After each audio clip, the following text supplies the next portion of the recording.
Welcome back to our channel. Hello, and welcome to Learn English with JoyNob. I'm Sarah. And I'm John.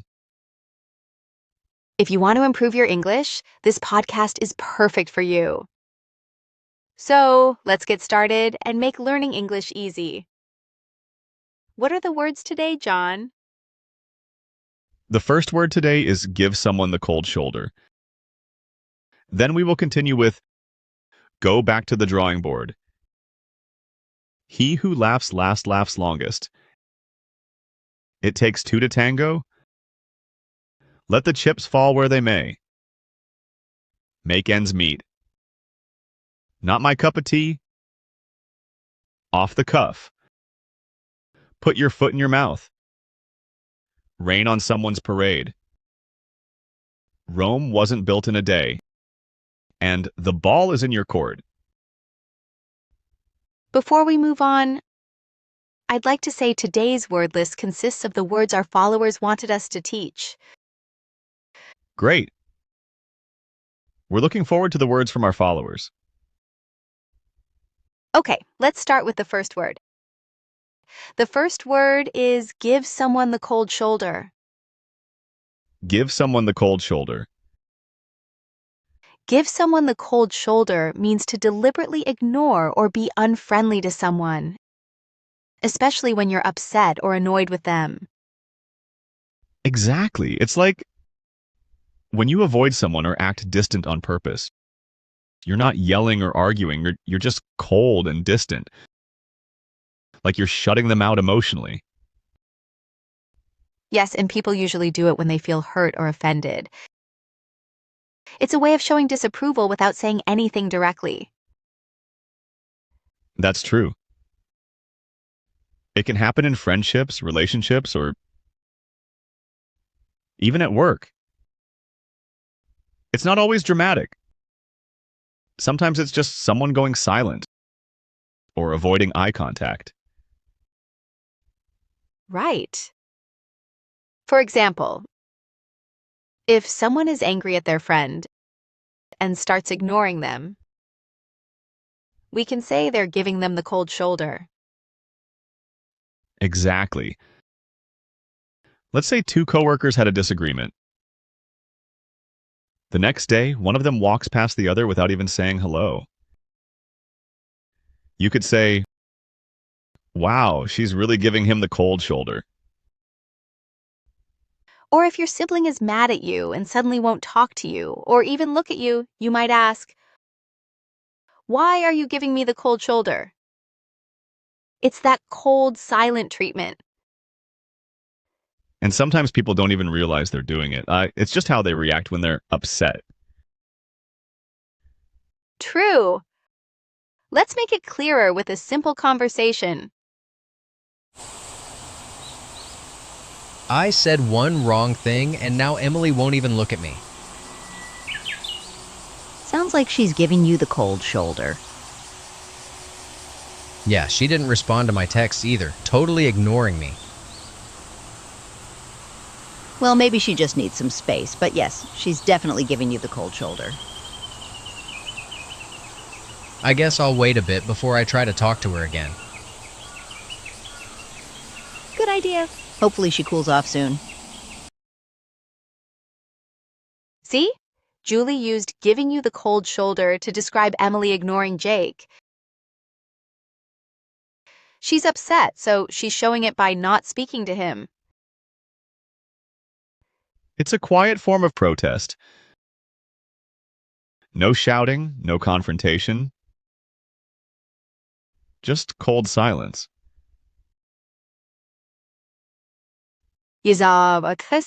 And it can feel even worse sometimes because you're left wondering what went wrong. Here's another example.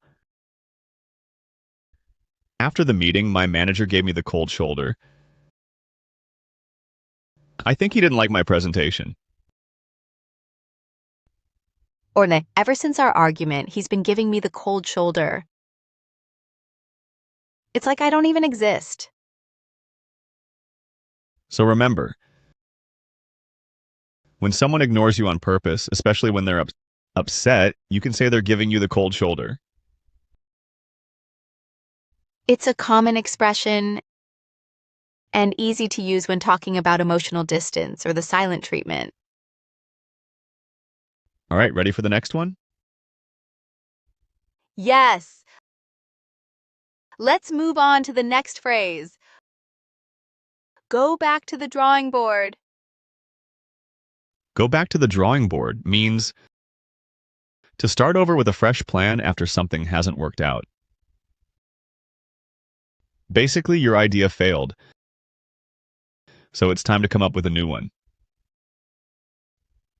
Yes, imagine you tried something and it didn't work. Instead of giving up, you go back to where you started, the drawing board, and rethink your approach. Exactly. The phrase comes from design and engineering, where if a plan didn't work, the designer would literally go back to the drawing board to sketch a new idea. For example, if your business plan was rejected by investors, you could say, well, it's back to the drawing board. It means you'll need a new strategy. Or if your science project didn't get good results, your teacher might say, I think you should go back to the drawing board and try something different. Right. It's a positive way to say, let's try again. It's not the end. It's a restart. Let's make it even clearer with a conversation. Our new app idea didn't impress the client at all. Yeah, they didn't seem excited. What now? Well, looks like we need to go back to the drawing board. Agreed. Maybe we focus more on the user interface this time. Good point. Let's take what we've learned and build something better. Exactly. Just because it didn't work this time doesn't mean we give up. See, Alex said, go back to the drawing board when the app idea didn't work. It means they'll start fresh with new ideas. Yes. It's not a failure. It's just a step in the process. Sometimes you need to go back and rethink things to get a better result. Here's another example. The recipe didn't turn out the way I wanted. Time to go back to the drawing board. Or, we didn't win the competition, so now it's back to the drawing board for next year's entry. It's a great phrase to use when something doesn't work out, but you're ready to try again with a new approach. That's right. It shows resilience in problem solving. So remember, when something fails and you need to start over, you can say, it's time to go back to the drawing board. Ready to keep going? Absolutely. Next up is, he who laughs last laughs longest. He who laughs last laughs longest means the person who wins in the end is the one who is really happy, even if others laughed at them at first. Yes. Sometimes people laugh too early, thinking they've won. But things can change. The one who succeeds at the end gets the best laugh. Exactly. Maybe someone is being made fun of now, but later they do something great. And then they're the one smiling. Here's an example. If someone fails a test and people laugh, but later they study hard and get the highest grade, you can say, he who laughs last laughs longest. Or imagine two football teams. One team celebrates too early, but the other team scores at the last minute and wins. The team that wins is the one who laughs last and longest. Let's hear a simple conversation to show what this means.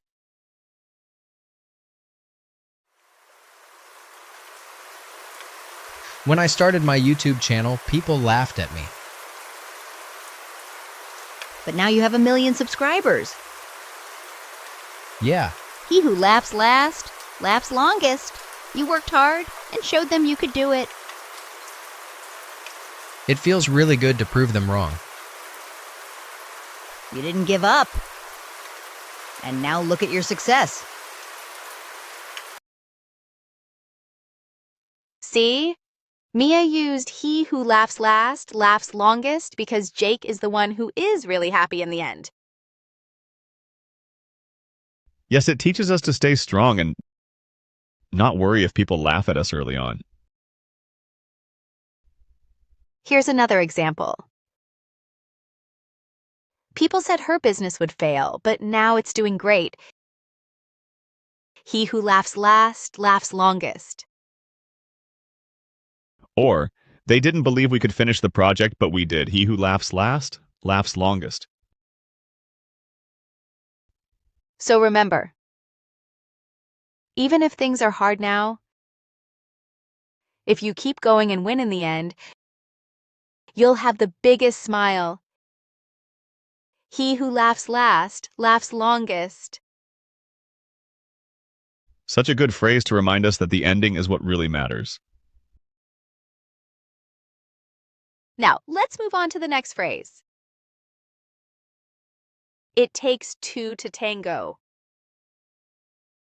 It takes two to tango means that two people are responsible for something, especially when there's a problem or argument. Yes, a tango is a dance for two people. You can't do it alone. That's why we say it takes two to tango. It means both people are involved, not just one. For example, if two friends are fighting, it's not just one person's fault. Both of them played a part. That's when you can say, it takes two to tango.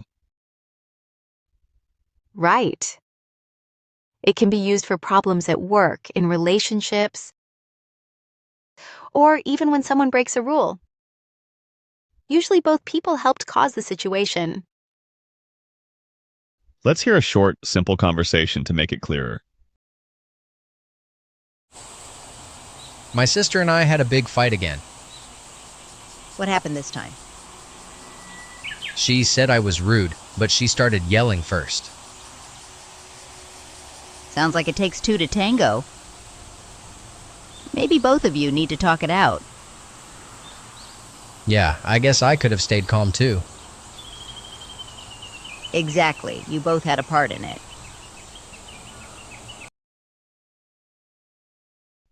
See? Mia said it takes two to tango because Jake and his sister were both part of the problem. It wasn't just one person's fault. That's right. Here's another example. The deal didn't happen because both companies had problems. It takes two to tango. Or, they're both blaming each other, but it takes two to tango. They both made mistakes. So when there's a situation where more than one person is involved, especially in an argument or mistake, you can say, it takes two to tango. Yes, it's a helpful way to remind people that it's not always one-sided. All right, let's keep going. The next phrase is, let the chips fall where they may. Let the chips fall where they may. Let the chips fall where they may means do what you believe is right, even if the results aren't perfect or don't go your way. Yes, it's about being brave and honest. Making a choice and then not worrying too much about the outcome. Exactly. Sometimes we have to take action, and we don't know what will happen, but we still do it. We let the results happen, madame. Or in other words, let the chips fall where they may. This phrase comes from card games or woodcutting. When chips fall, you can't control exactly where they land. So it means just do your best and accept what happens. Let's hear a short, clear conversation to help explain it. I think I need to tell the teacher that our group project wasn't fair. I did most of the work. Are you sure? That might upset the others. I know, but it's the truth. I'll tell her and let the chips fall where they may. Good for you. Sometimes you have to speak up even if it's hard. Yeah, you're doing the right thing. That's what matters. See? Jake said let the chips fall where they may because he knew telling the truth might cause problems.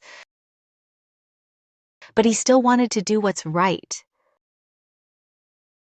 Yes, it's a good phrase to use when you're making a bold or honest decision and you're ready to accept the result, whatever it is.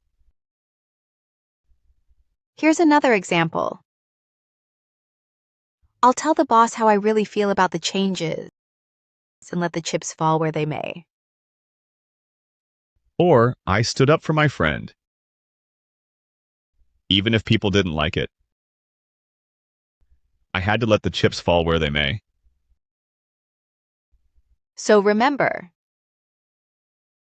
when you're doing the right thing and you don't know what will happen, you can say, let the chips fall where they may. It's a strong and honest expression. Definitely. Now, let's move on to the next phrase. Make ends meet. Make ends meet means to have just enough money to live, to pay for things like food, rent, clothes, and other basic needs.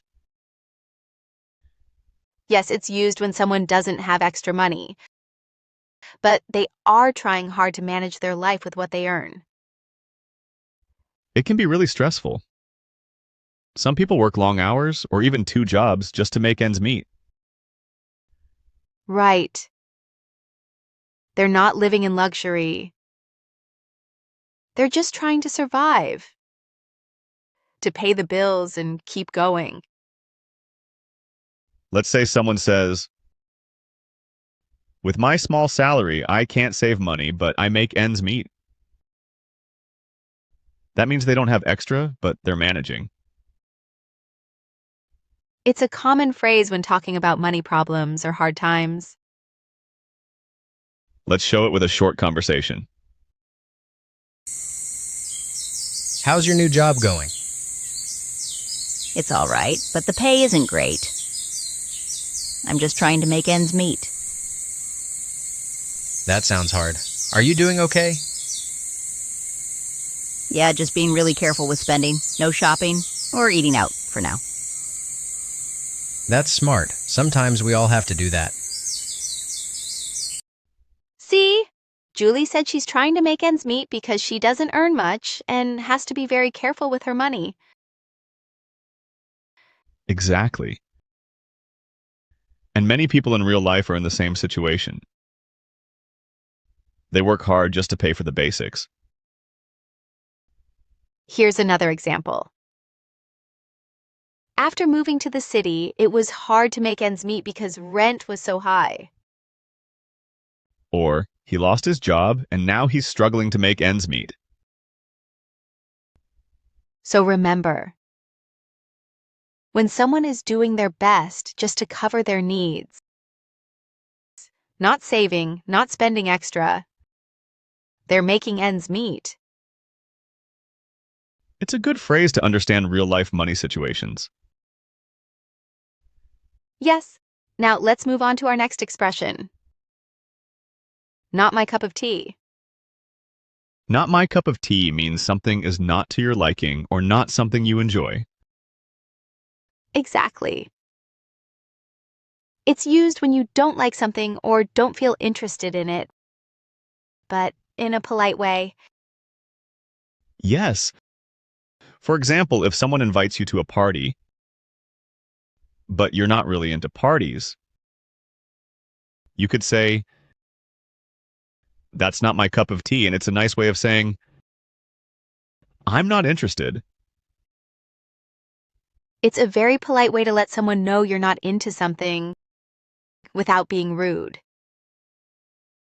Right. It's a casual way to express that something doesn't match your tastes or preferences. Let's look at an example conversation. Hey, do you want to go to a concert this weekend? Thanks, but concerts aren't really my thing. It's just not my cup of tea.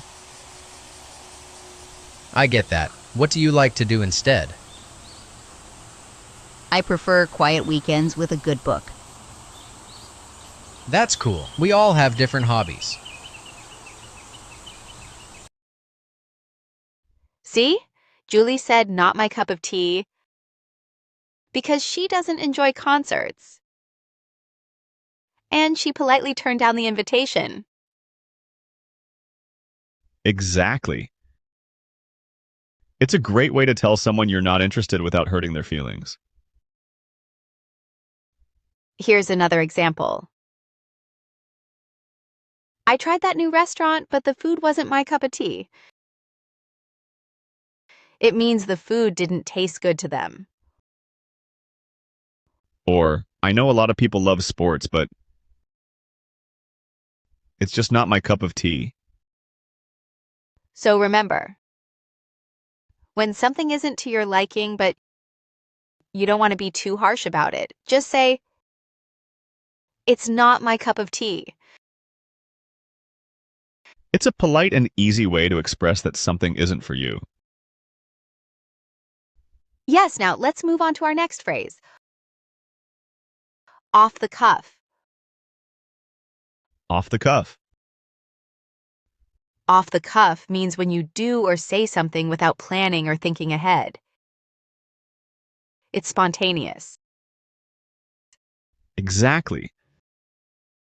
So if you give an answer without any preparation, just like that, you can say you spoke off the cuff. Right. It's often used when someone answers a question quickly or does something in the moment without thinking too much. It's like when you're at work and someone asks you a question in a meeting. If you answer quickly without notes or preparation, that's off the cuff. Yes, it's all about being spontaneous. It might not be perfect, but it's your honest, quick response. Let's look at an example with a simple conversation.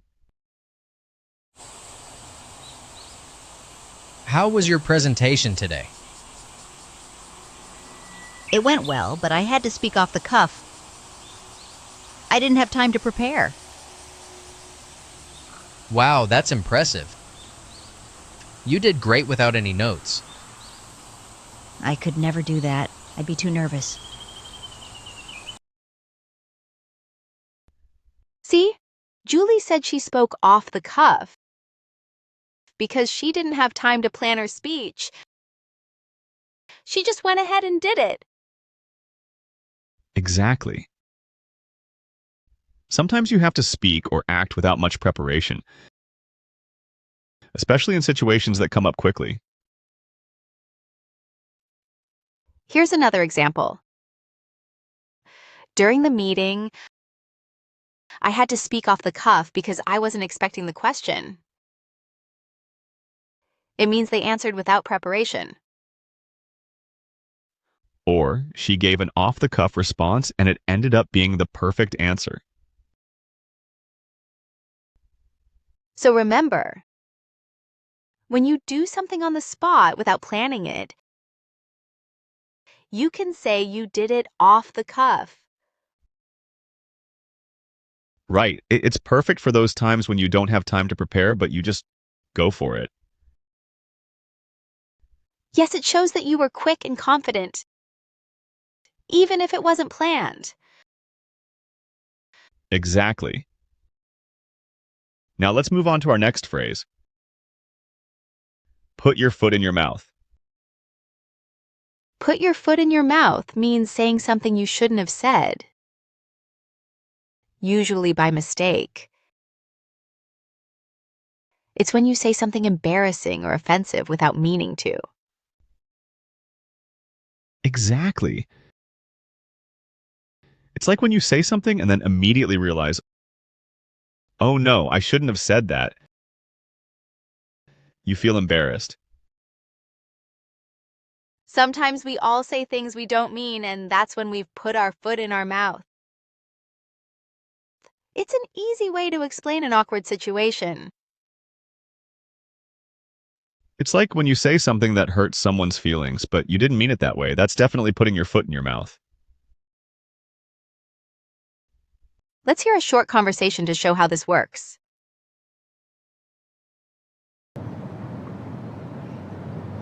I accidentally told Jane that I didn't like her new dress. It was really awkward. Oh no, Jake, you really put your foot in your mouth there. You have to be careful with what you say.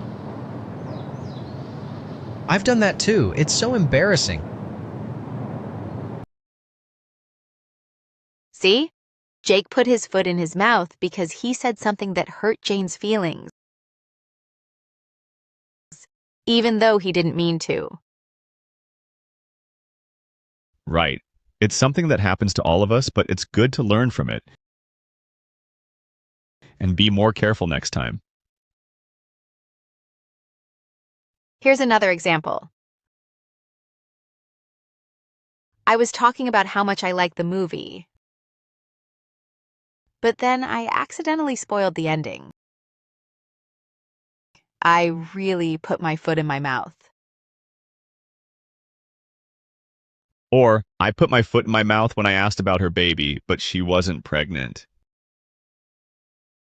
That's awkward. So when you say something that's a mistake or makes people uncomfortable, you can say, I put my foot in my mouth. It's a way to explain the situation without making it worse. It's a good way to admit that you messed up, but it's not the end of the world. Yes, just be careful with your words, and if you put your foot in your mouth, you can always apologize. Exactly. Now let's move on to the next phrase. Rain on someone's parade. Rain on someone's parade means to spoil or ruin someone's happy moment or good mood. It's like when something bad happens and it makes a good situation feel worse. Exactly. It's like when you're excited about something and then someone says something negative that brings you down. Yes. So if someone is sharing their good news and you say something that makes them feel bad, you could say you rained on their parade.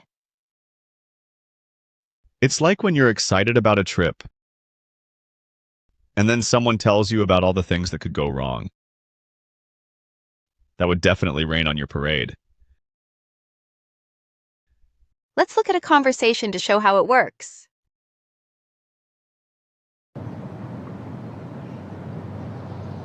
I just found out I got the job I wanted. That's awesome. Congratulations. That's great news. But do you know how hard the work is going to be? It might not be as easy as you think. Now you've just rained on my parade. You earned this job, and it's a big win. See? Alex rained on Jake's parade by mentioning the hard work ahead,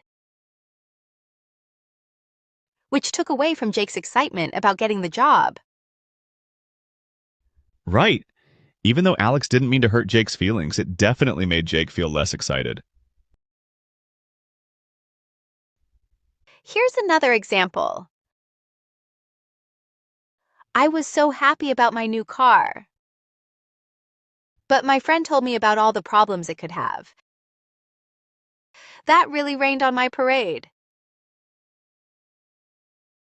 Or, we were celebrating my birthday, but then someone brought up work problems. That totally rained on my parade.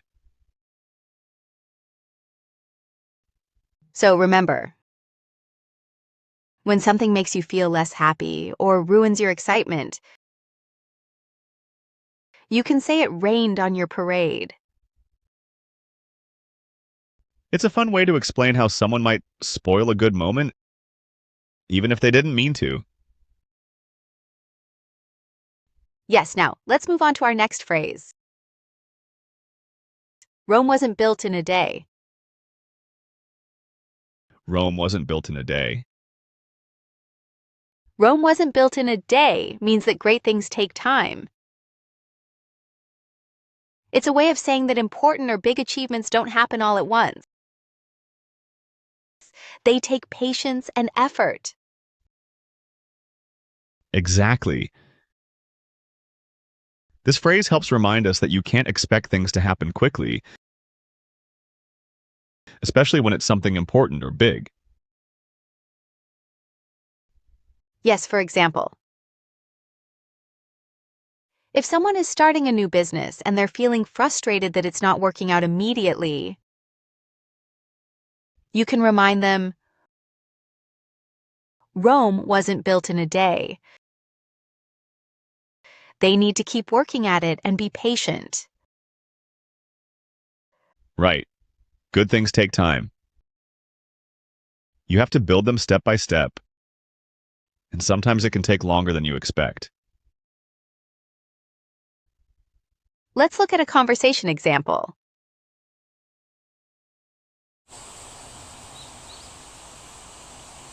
I've been working on my fitness for a month, but I still don't see big changes. Don't get discouraged. Rome wasn't built in a day. Keep going and you'll see the results soon. It takes time, just stay consistent. Exactly. It's all about the long-term effort.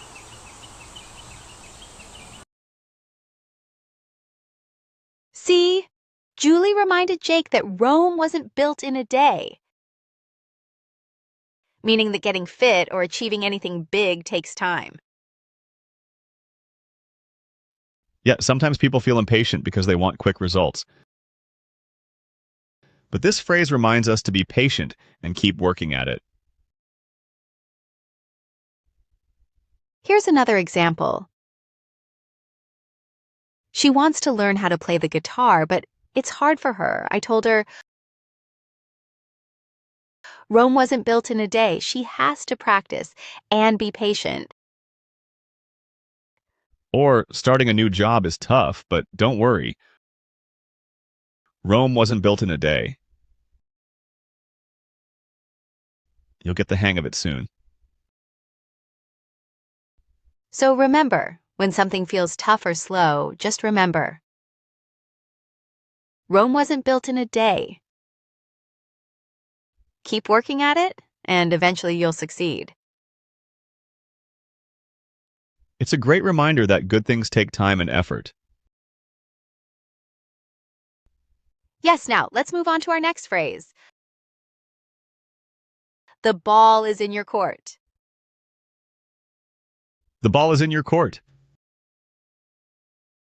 The ball is in your court means it's now your turn to take action or make a decision. It comes from the game of tennis, where after you hit the ball, it's the other person's turn to play. Exactly. So when someone says the ball is in your court, they're saying you are the one who needs to make the next move or decide what happens next. Yes, it's like if someone is waiting for you to make a decision or take action. The responsibility is now in your hands. Yes, it's a way of telling someone it's your turn to take action or make a choice. It's all up to you now. Here's another example. I've made my offer. Now the ball is in your court. Let me know if you want to accept it. Or, I've done all I can to help. Now the ball is in your court to decide what to do next. So when it's time for someone else to make the next decision or take action, You can say, the ball is in your court. It's a simple way to remind someone that the responsibility is now theirs. And that's a wrap for today's episode. We hope you've enjoyed learning these new phrases with us. Yes, we covered some really useful expressions today, from give someone the cold shoulder to the ball is in your court. Remember, practicing these phrases will help you sound more natural in English conversations. Absolutely. The more you practice, the more confident you'll become in speaking English. And don't forget, we'll be back with more fun and easy lessons next time. Make sure to subscribe so you never miss an episode. You can also check out all our episodes anytime right here. Thanks for listening to Learn English with Joinub. Yes, thank you so much for tuning in. Keep practicing, and we'll see you soon. Until next time, take care and keep learning. Bye-bye.